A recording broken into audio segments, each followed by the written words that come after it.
শবে বরাতের এই পবিত্র রাতে একে অপরের খোঁজ খবর নেওয়া, ভালো মন্দ ব্যবহার করা এবং রান্না করে ভাগাভাগি করে খাওয়া, এটা ইসলামের দৃষ্টিতে একটি সুন্দর কাজ। তার এই দৃষ্টিকোণ থেকে আজকে শবে বরাত উপলক্ষে কিছু উপহার পেলাম, সেটা কিভাবে। আসসালামু আলাইকুম এভরিওয়ান, কি অবস্থা সবাই কেমন আছেন? আশা করি এই শবে বরাত উপলক্ষে সবাই সুস্থ আছেন, ভালো আছেন।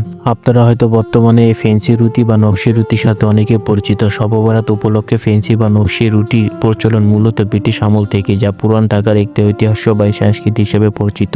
মোগল সুবেদারদের আমল থেকে বড় রুটির প্রচলন শুরু হলেও বর্তমানে বাহারি নকশা এবং মিষ্টি স্বাদের এই ফ্যান্সি রুটিগুলো 19 শতকের শেষের দিকে ব্যাপকতা পায়। পুরান ঢাকার নাজিমউদ্দিন রোড, বংশাল আনন্দ কনফেকশনারি এবং সিটি বেকারির মতো পুরনো বেকারিগুলো থেকে এই ঐতিহ্য চালু হয়ে আসছিল, যা পরবর্তীতে ছড়িয়ে পড়ে। মূলত আমরা যেখানে কাজ করি, যেখানে আমরা ডিউটি করি, সেখানকার বস আমাদের এই ফ্যান্সি রুটি এবং কিছু মিষ্টি দিয়েছে শবে বরাত উপলক্ষে। শবে বরাত উপলক্ষে মিষ্টি জাতীয় খাবার হিসেবে রুটি, হালুয়া আত্মীয় স্বজন, পাড়া প্রতিবেশী, গরিব দুঃখী এবং বস কর্মচারীদের মাঝে বিতরণ করা ইসলামের দৃষ্টিতে একটি সুন্দরতম এবং একটি ভালো কাজ।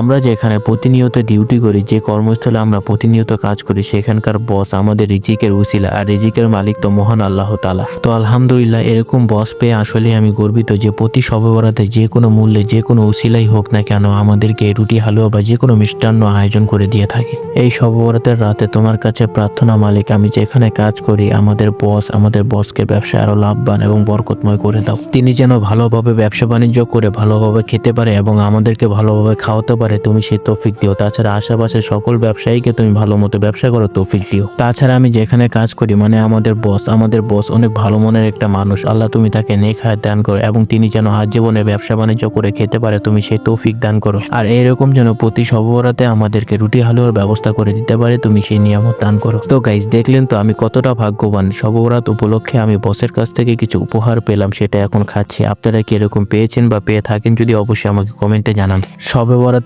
রাতে সর্বপ্রথম মসজিদে গিয়ে এশারের নামাজ সহ মোট 25 রাকাত নামাজ পড়ে ক্ষুধা লেগেছে, তাই এখন বাসায় এসে বসের দেওয়া উপহারগুলো খাচ্ছি। তো গাইস, আমার বসের দীর্ঘ আয়ু কামনা করে আজকের ভিডিও এখানে শেষ করছি। সবাই ভালো থাকবেন, আল্লাহ হাফেজ।